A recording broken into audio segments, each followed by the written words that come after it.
ಈ ಕತೆ ಶುರುವಾಗುವುದೇ ರಾತ್ರಿ 2:17 ನಮ್ಮ ಈ ಕಥೆಯ ನಾಯಕ ಶಿವಣ್ಣ. ಆತನ ಮೊಬೈಲ್ ಒಮ್ಮೆಲೆ ರಿಂಗ್ ಆಗುವುದಕ್ಕೆ ಶುರುವಾಗುತ್ತದೆ. ಆತ ಯೋಚನೆಯನ್ನು ಮಾಡುತ್ತಾನೆ. ಇಷ್ಟು ಮಧ್ಯರಾತ್ರಿಯಲ್ಲಿ ಯಾರು ತಾನೇ ನನಗೆ ಫೋನನ್ನು ಮಾಡಲಿಕ್ಕೆ ಸಾಧ್ಯ? ನನಗೆ ಯಾರೂ ಕೂಡ ಇಷ್ಟೊತ್ತಿಗೆ ಸಾಮಾನ್ಯವಾಗಿ ಫೋನ್ ಮಾಡೋದೇ ಇಲ್ಲ. ಆದರೆ ಇವತ್ತು ನನ್ನ ಫೋನ್ ರಿಂಗ್ ಆಗ್ತಾ ಇದೆ ಅಂತಂದರೆ ಯಾರೋ ಅನ್ನೋನ್ ನಂಬರೇ ಮಾಡಿರಬೇಕು.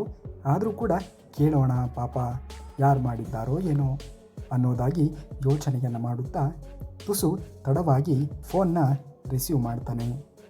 ರಿಸೀವ್ ಮಾಡಿ ಮಾತಾಡೋದಕ್ಕೆ ಶುರು ಮಾಡ್ತಾನೆ. ಹಲೋ. ಆ ಕಡೆಯಿಂದ ಬಂದಿರುವಂತಹ ಉತ್ತರವನ್ನು ಕೇಳಿ ಇವನ ಧ್ವನಿಯೇ ನಿಂತಂತೆ ಆಯಿತು. ಆ ಧ್ವನಿ ಇವನದ್ದೇ ಆಗಿತ್ತು ಎನ್ನುವುದು ಆಶ್ಚರ್ಯ. ಶಿವ, ಫೋನ್ ಕಟ್ ಮಾಡಬೇಡ. ಇನ್ನೂ 12 ನಿಮಿಷಗಳಾದರೆ ನಿನ್ನ ಕೈಯಲ್ಲಿ ಏನೂ ಕೂಡ ಇರುವುದಿಲ್ಲ. ಈ ಫೋನ್ ಎನ್ನುವುದು ನಿನ್ನ ಕೈಯಲ್ಲಿ ಕೇವಲ 12 ನಿಮಿಷಗಳು ಮಾತ್ರ ಇರುತ್ತದೆ. ಶಿವಣ್ಣ ಬೆಚ್ಚಿ ಬೀಳ್ತಾನೆ. ಯಾರಪ್ಪ ಇವರು? ಯಾರಂತಾನೆ ಗೊತ್ತಿಲ್ಲ. ಫೋನ್ ಮಾಡಿ ಇದ್ದಕ್ಕಿದ್ದಂಗೆ 12 ನಿಮಿಷ ಮಾತ್ರ ನಿನ್ನ ಕೈಯಲ್ಲಿ ಫೋನ್ ಇರ್ತದೆ, ಆಮೇಲೆ ನೀನು ಇರೋದೇ ಇಲ್ಲ ಅನ್ನೋ ನಿಟ್ಟಿನಲ್ಲಿ ಹೇಳ್ತಾ ಇದ್ದಾರಲ್ಲ, ಯಾರಿರ್ಬೋದು ಇದು ಅನ್ನೋ ನಿಟ್ಟಿನಲ್ಲಿ ಬೆಚ್ಚಿ ಬೀಳ್ತಾನೆ. ಕೇಳ್ತಾನೆ, ಯಾರು ನೀನು ಅಂತ. ಆಗ ಬಂದಿದ್ದಂತಹ ಉತ್ತರ, ನಾನು ನೀನೇ. 12 ನಿಮಿಷಗಳ ನಂತರ ನೀನು ಸಾಯುತ್ತೀಯ. ಫೋನ್ ಕಟ್ಟಾಗತ್ತೆ. ಆಗ ಶಿವಣ್ಣ ಬಂದು ತುಸು ಯೋಚನೆ ಮಾಡಲಿಕ್ಕೆ ಶುರು ಮಾಡ್ತಾನೆ. ಯಾರಪ್ಪ ಇದು? ಇದ್ದಕ್ಕಿದ್ದಂಗೆ ಯಾವ ರೀತಿಯಾಗಿ ಹೇಳ್ತಾ ಇದ್ದಾರಲ್ಲ. ಶಿವಣ್ಣ ಒಬ್ಬ ಸರ್ಕಾರಿ ಕಚೇರಿಗಳಲ್ಲಿ ಕ್ಲರ್ಕ್ ಆಗಿ ಸರಳ ರೀತಿಯ ಜೀವನವನ್ನು ನಡೆಸ್ತಾ ಹೋಗ್ತಾ ಇರ್ತಾನೆ. ಯಾರಿಗೂ ಕೂಡ ಇವನ ಮೇಲೆ ದ್ವೇಷ ಎನ್ನುವುದು ಇರಲ್ಲ. ಯಾರಿಗೂ ಕೂಡ ಕೆಡಕನ್ನು ಬಯಸದೇ ಇರ್ತಕ್ಕಂತಹ ವ್ಯಕ್ತಿ ಇವನಾಗಿದ್ದ. ಆದರೆ ಅವನ ತಲೆ ಒಳಗೆ ಒಂದೇ ಒಂದು ಪ್ರಶ್ನೆ ಕಾಡಲು ತೊಡಗಿತ್ತು. ನನ್ನ ಧ್ವನಿ ನನಗೆ ಹೇಗೆ ತಾನೇ ಫೋನ್ ಮಾಡೋದಕ್ಕೆ ಶುರುವಾಯಿತು? ಅದು ಹೇಗೆ ತಾನೇ ಸಾಧ್ಯ? ಮೊಬೈಲ್ ಮತ್ತೆ ರಿಂಗ್ ಆಗೋದಕ್ಕೆ ಶುರುವಾಗುತ್ತೆ. ಅದೇ ನಂಬರಿಂದ. ಆ ನಂಬರ್ ಅನ್ನೋನ್ ನಂಬರ್ ಆಗಿತ್ತು. ನಿನ್ನ ಎಡಗಡೆ ಇರುವಂತಹ ಕಿಟಕಿಯ ಕಡೆಗೆ ಹೋಗು, ಏನಿರಬಹುದು ಎನ್ನುವುದಾಗಿ ಕುತೂಹಲದಿಂದ ಶಿವಣ್ಣ ಏನು ಮಾಡ್ತಾನೆ, ಕಿಟಕಿಯ ಕಡೆಗೆ ಹೋಗ್ತಾನೆ. ಅಲ್ಲಿ ಕೆಳಗೆ ಅಪಘಾತವಾಗಿ ಬಿದ್ದಿರುವಂತಹ ಒಂದು ಕಾರು ಇತ್ತು. ಅದನ್ನು ನೋಡಿ ಮೈ ನಡುಗುವುದಕ್ಕೆ ಶುರುವಾಗುತ್ತದೆ. ಅದೇ ಕಾರು ಇವತ್ತು ಸಂಜೆ ಅವನು ಅಪಘಾತ ಮಾಡಿ ಬಂದಿದ್ದಂತಹ ಕಾರಾಗಿತ್ತು. ಆದರೆ ಅಪಘಾತ ಮಾಡಿ ಬಂದು ಯಾರಿಗೂ ಕೂಡ ಒಂದು ಸುಳಿವನ್ನೇ ಬಿಟ್ಟಿರಲಿಲ್ಲ. ಆದರೆ ಇದ್ದಕ್ಕಿದ್ದಂತೆ ಆ ಕಾರು ಹೇಗೆ ತಾನೇ ಆತನ ಮನೆಯ ಎದುರುಗಡೆ ಬಂದಿತು ಎಂದು ಆತ ಯೋಚನೆಗೆ ಒಳಗಾಗ್ತಾನೆ. ತನ್ನ ಕೈಕಾಲೆಲ್ಲವೂ ಕೂಡ ನಡುಗುವುದಕ್ಕೆ ಶುರುವಾಗುತ್ತದೆ. ನೀನು ಯಾರನ್ನೋ ಹೊಡೆದು ಓಡಿ ಬಂದೆ, ನೆನಪಿದೆಯಾ ಎಂದು ಮತ್ತೆ ಫೋನಲ್ಲಿ ಮಾತುಗಳು ಕೇಳಿಸುತ್ತವೆ. ಶಿವಣ್ಣನ ಕಾಲುಗಳು ನಡುಗಲು ಶುರುವಾದವು. ಅವನು ಸಾಯಲಿಲ್ಲ ಅಂದುಕೊಂಡಿದ್ದೀಯಾ? ಸತ್ತಿದ್ದಾನೆ ಶಿವ ಎನ್ನುವಂತಹ ಧ್ವನಿ ಕೇಳಿಸಿತ್ತು. ಆಗ ಇವನು ಇಲ್ಲ, ಆ ರೀತಿಯಾಗಿ ಆಗಿಲ್ಲ ಎಂದು ಉತ್ತರವನ್ನು ಕೊಡುತ್ತಾನೆ. ತದನಂತರದಲ್ಲಿ ಕಾಲ್ ಕಟ್ಟಾಗುತ್ತೆ. ಮೊಬೈಲ್ ಸ್ಕ್ರೀನ್ ಮೇಲೆ ಒಂದು ಮೆಸೇಜ್ ಬರುತ್ತೆ. ಅದು ಪೊಲೀಸ್ ಸ್ಟೇಷನ್ನಿಂದ. ಪೊಲೀಸ್ ಸ್ಟೇಷನ್ 1.5 ಕಿಲೋಮೀಟರ್ ಇದೆ. ಅಲ್ಲಿಗೆ ಹೋಗು. ನೀನು ಮಾಡಿರುವಂತಹ ಕೆಲಸವನ್ನು ಒಪ್ಪಿಕೋ, ಸತ್ಯವನ್ನು ಒಪ್ಪಿಕೋ. ಶಿವಣ್ಣ ಓಡಲು ತೊಡಗಿದ. ರಸ್ತೆ ಎನ್ನುವುದು ಖಾಲಿಯಾಗಿತ್ತು. ಪೊಲೀಸ್ ಸ್ಟೇಷನ್ ಹತ್ತಿರ ಬಂದಾಗ ಮತ್ತೆ ಕಾಲ್ ಬರೋದಕ್ಕೆ ಶುರುವಾಯಿತು. ಶಿವಣ್ಣ, ನಿಲ್ಲು, ಒಳಗೆ ಹೋಗಬೇಡ.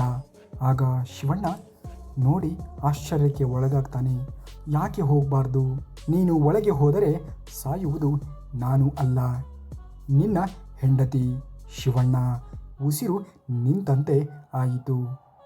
ನಿನ್ನ ಮನೆಗೆ ಹೋಗು ಈಗಲೇ ಎಂದು ಕಾಲ್ ಕಟ್ಟಾಗುತ್ತೆ. ಶಿವಣ್ಣ ಮನೆಯ ಕಡೆಗೆ ಓಡಲು ತೊಡಗಿದ. ಬಾಗಿಲು ಎನ್ನುವುದು ತೆರೆದೇ ಇತ್ತು. ಎಲ್ಲೆಡೆ ಕತ್ತಲೆ ಎನ್ನುವುದು ಆವರಿಸಿತ್ತು. ಹೆಂಡತಿ ಮಲಗಿರಬೇಕು ಅಂದುಕೊಂಡ. ಅವನು ಒಳಗೆ ಹೋದ. ಬೆಡ್ಡೆಲ್ಲ ಖಾಲಿಯಾಗಿತ್ತು. ಟೇಬಲಿನ ಮೇಲೆ ಒಂದು ಮೊಬೈಲ್ ಬಿದ್ದಿತ್ತು.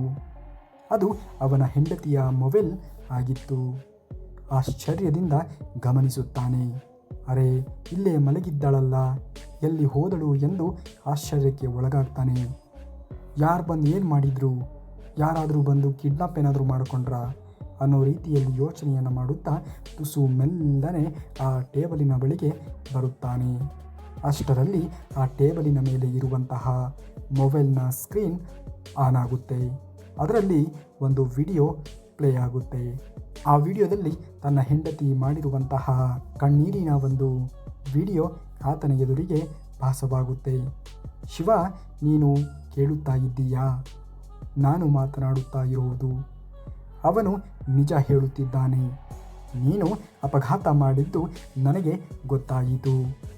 ಅವನು ನನ್ನನ್ನು ಹಿಡಿದಿದ್ದಾನೆ ಅನ್ನುವಂತಹ ಶಬ್ದ ಕೇಳಿ ವಿಡಿಯೋ ಮತ್ತೆ ಕಟ್ಟಾಗುತ್ತೆ. ಇವನಿಗೆ ನಡುಕ ಶುರುವಾಯಿತು. ಎಂತಹ ಕೆಲಸ ಮಾಡಿದೆ ನಾನು? ನನ್ನಿಂದ ನನ್ನ ಹೆಂಡತಿಗೆ ಇವತ್ತು ಸಮಸ್ಯೆ ಎನ್ನುವುದು ಉದ್ಭವ ಆಯಿತು. ನನ್ನ ಇಡೀ ಕುಟುಂಬವೇ ಇವತ್ತು ನರಕವನ್ನು ಅನುಭವಿಸುವಂತೆ ಆಯಿತು. ಎಂತಹ ಘನಘೋರವಾದ ಕೆಲಸವನ್ನು ಮಾಡಿದೆ ಎಂದು ತನ್ನಲ್ಲಿಯೇ ಪ್ರಶ್ನೆಯನ್ನು ಮಾಡುತ್ತಾ ತನ್ನಿಂದ ತಾನೇ ಮರುಗಲು ತೊಡಗುತ್ತಾನೆ. ಫೋನ್ ಮತ್ತೆ ರಿಂಗ್ ಆಗುವುದಕ್ಕೆ ಶುರುವಾಗುತ್ತದೆ. ಇದೀಗ ಆಯ್ಕೆ ಎನ್ನುವುದು ನಿನ್ನದೇ ಶಿವ. ನಿನ್ನ ಆಯ್ಕೆಯ ಮೇಲೆಯೇ ಎಲ್ಲವೂ ಕೂಡ ಅವಲಂಬಿತವಾಗಿದೆ. ಒಂದು, ಪೊಲೀಸರಿಗೆ ಸತ್ಯವನ್ನು ಹೇಳಿ ನೀನು ಮಾಡಿರುವಂತಹ ತಪ್ಪನ್ನು ಒಪ್ಪಿಕೊಳ್ಳುವುದು, ಅಥವಾ ಸುಮ್ಮನೆ ಇದ್ದು ನಿನ್ನ ಹೆಂಡತಿ ಸಾಯಲಿ ಅಂತ ಬಿಟ್ಟು ಬಿಡುವುದು. ಶಿವಣ್ಣ ತಲೆ ಹಿಡಿದು ಕುಳಿತ.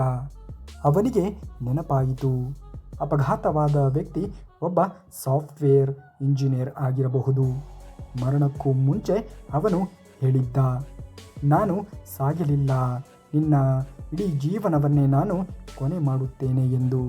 ಶಿವಣ್ಣ ಮತ್ತೆ ಎಲ್ಲವನ್ನ ಯೋಚನೆಯನ್ನು ಮಾಡಿ ಹೀಗೆ ಬಿಟ್ಟರೆ ಇದು ಸರಿ ಆಗುವುದಿಲ್ಲ ಎಂದು ಯೋಚನೆಯನ್ನು ಮಾಡುತ್ತಾನೆ. ಒಂದು ಕಡೆ ತನ್ನ ಮನಸ್ಥಿತಿ ಎನ್ನುವುದು ಹಾಳಾಗಿದೆ. ಇನ್ನೊಂದು ಕಡೆ ಯಾರನ್ನೋ ನಾನು ಒಡೆದು ಬಂದಿದ್ದೇನೆ. ಇನ್ನೊಂದು ಕಡೆ ನನ್ನ ಹೆಂಡತಿಯೂ ಕೂಡ ಮನೆಯಿಂದ ಕಾಣೆಯಾಗಿದ್ದಾಳೆ. ಇನ್ನೇನು ಮಾಡುವುದು? ಮಾಡಿರುವಂತಹ ತಪ್ಪನ್ನು ಒಪ್ಪಿಕೊಳ್ಳುವುದೇ ನನ್ನ ಕೆಲಸ ಎಂದು ಯೋಚನೆಯನ್ನು ಮಾಡುತ್ತಾನೆ. ಶಿವಣ್ಣ ಏನು ಮಾಡ್ತಾನೆ, ಪೊಲೀಸರಿಗೆ ಫೋನ್ ಮಾಡ್ತಾನೆ. ನಾನು ಒಂದು ಅಪಘಾತವನ್ನು ಮಾಡಿದ್ದೇನೆ ಅಂತ ಆತ ಹೇಳೋದಕ್ಕೆ ಶುರು ಮಾಡ್ತಾನೆ. ಅಷ್ಟರಲ್ಲಿಯೇ ಗುಂಡಿನ ಶಬ್ದ ಎನ್ನುವುದು ಕೇಳಲು ತೊಡಗುತ್ತದೆ. ಮರುದಿನ ಪೊಲೀಸರು ಹೇಳಿದ್ದು ಬಂದೆ, ಅಪಘಾತದಲ್ಲಿ ಯಾರೂ ಕೂಡ ಸತ್ತಿಲ್ಲ. ಆ ಇಂಜಿನಿಯರ್ ಕೋಮದಲ್ಲಿ ಇದ್ದ. ಶಿವಣ್ಣನ ಹೆಂಡತಿ ಸೇಫ್ ಆಗಿಯೇ ಇದ್ದಾಳೆ. ಅವಳಿಗೆ ಯಾವುದೇ ರೀತಿಯ ತೊಂದರೆ ಎನ್ನುವುದು ಇಲ್ಲ. ಆದರೆ ಶಿವಣ್ಣ ಮಾತ್ರ ಆಸ್ಪತ್ರೆಯಲ್ಲಿ ಡಾಕ್ಟರ್ಗಳನ್ನು ನೋಡುತ್ತಾ ಕುಳಿತಿದ್ದ. ಕೆಲವೊಮ್ಮೆ ಶಿಕ್ಷೆ ಕೊಡುವುದು ದೇವರು ಕೂಡ ಅಲ್ಲ, ಪೊಲೀಸರು ಕೂಡ ಅಲ್ಲ, ನಮ್ಮದೇ ಮನಸ್ಸು. ನಾವು ಮಾಡುವಂತಹ ಕೆಲಸ ಸರಿಯೋ ತಪ್ಪೋ, ಆದರೆ ತಪ್ಪಿದ್ದಾಗ ಅದನ್ನು ತಪ್ಪು ಎಂದು ನಮ್ಮ ಮನಸ್ಸು ಪದೇ ಪದೇ ಹೇಳುತ್ತಲೇ ಇರುತ್ತದೆ. ನಾವು ಮಾಡುತ್ತಿರುವಂತಹ ತಪ್ಪನ್ನು ಯಾರೂ ಕೂಡ ನೋಡದೇ ಇರಬಹುದು, ಆದರೆ ನಮ್ಮೊಳಗೆ ಇರುವಂತಹ ನಮ್ಮ ಮನಸ್ಸು, ನಮ್ಮ ಆತ್ಮ ಸಾಕ್ಷಿ ಎನ್ನುವುದು ಅದನ್ನು ಒಪ್ಪಿಕೊಳ್ಳುವುದಕ್ಕೆ ಅಸಾಧ್ಯ. ಹಾಗಾಗಿಯೇ ಹೇಳುವುದು, ನಮ್ಮ ಆತ್ಮ ಸಾಕ್ಷಿಗೆ ಅನುಗುಣವಾಗಿ ಜೀವನವನ್ನು ನಿರ್ವಹಿಸಬೇಕು ಎಂದು. ನಿಮ್ಮೆಲ್ಲರ ಜೀವನವೂ ಕೂಡ ನಿಮ್ಮ ಆತ್ಮ ಸಾಕ್ಷಿಗೆ ಅನುಗುಣವಾಗಿಯೇ ಜೀವನವನ್ನು ನಡೆಸಿ ಎಂದು ಹೇಳುತ್ತಾ ಮತ್ತಷ್ಟು ವಿಚಾರಗಳೊಂದಿಗೆ ನಿಮ್ಮ ಮುಂದೆ ಬರುವವರೆಗೂ ಧನ್ಯವಾದ. ಕರುನಾಡಿಗೆ.